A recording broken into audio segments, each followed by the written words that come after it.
নমস্কাৰ প্ৰিয় দৰ্শক, আপোনালোক সকলোকে আগতীয়াকৈ বিশ্বকৰ্মা পূজাৰ শুভেচ্ছা জনাইছোঁ।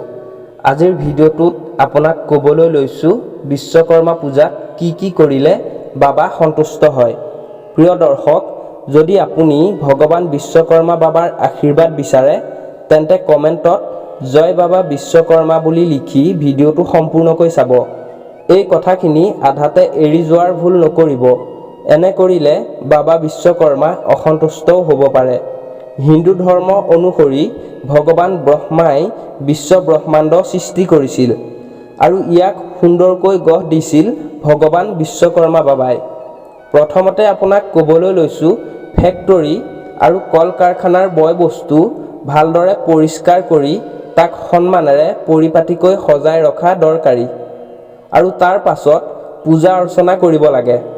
লগতে কল কাৰখানাৰ মালিকসকলে পূজাৰ দিনা কোনো যন্ত্ৰপাতি ব্যৱহাৰ কৰিব নালাগে। এই যন্ত্ৰপাতিবোৰ প্ৰথমে পৰিষ্কাৰ কৰি সেৱা সন্মান জনাই পূজা অৰ্চনা কৰিহে ইয়াক পিছদিনা ব্যৱহাৰ কৰিব। তেতিয়াহে বাবা বিশ্বকৰ্মা সন্তুষ্ট হ'ব। দ্বিতীয়তে, অকল কল কাৰখানাৰ যন্ত্ৰপাতিয়ে নহয়, দৈনন্দিন জীৱনত ব্যৱহাৰ হোৱা আচবাবসমূহ যেনে নিজৰ গাড়ী মটৰ, চাইকেল, দা, কুঠাৰ আদি এই সামগ্ৰীবোৰ চাফ চিকুণ কৰি পূজা অৰ্চনা দিয়াটো বাঞ্ছনীয়।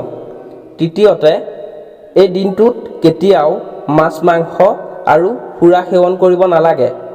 লগতে নিজৰ কৰ্মক্ষেত্ৰত উন্নতি পাবৰ বাবে দুখীয়া লোকক দান বৰঙণি কৰাটো উত্তম। তেতিয়া বিশ্বকৰ্মা বাবা অতি সোনকালেই সন্তুষ্ট হৈ পৰিব। চতুৰ্থতে, এই পবিত্ৰ দিনটোত ঘৰ দুৱাৰ চাফ চিকুণ কৰি ৰাখিব লাগে আৰু কেতিয়াও দেৰিলৈকে শুই থাকিব নালাগে।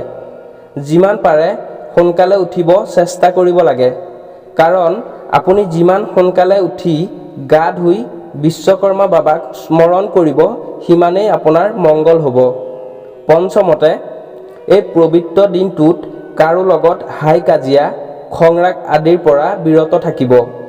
এই দিনটোত গাড়ী মটৰ আৰু লোহাজাতীয় যিকোনো বস্তু ৰাতিপুৱা সোনকালে ধুব লাগে, কাৰণ এই সামগ্ৰীসমূহত মন্দিৰৰ ফুট দিব। এনে কৰিলে বিশ্বকৰ্মা বাবা অতি সোনকালেই সন্তুষ্ট হয়। আশা কৰোঁ আপুনি এই কথাখিনিৰ পৰা জানিব পাৰিলে যে বিশ্বকৰ্মা বাবাক কেনেকৈ সন্তুষ্ট কৰিব পাৰি। প্ৰিয় দৰ্শক, এই কথাখিনি শুনি যদি ভাল লাগিল, ভিডিঅ'টো লাইক, শ্বেয়াৰ আৰু চেনেলটো ছাবস্ক্ৰাইব কৰি মোক আগবাঢ়ি যোৱাত সহায় কৰিব। আজিলৈ ইমানেই। পুনৰ নতুন এটা ভিডিঅ'ত লগ পোৱাৰ প্ৰতিশ্ৰুতিৰে আজিলৈ আপোনাৰ পৰা বিদায় লৈছোঁ। ধন্যবাদ।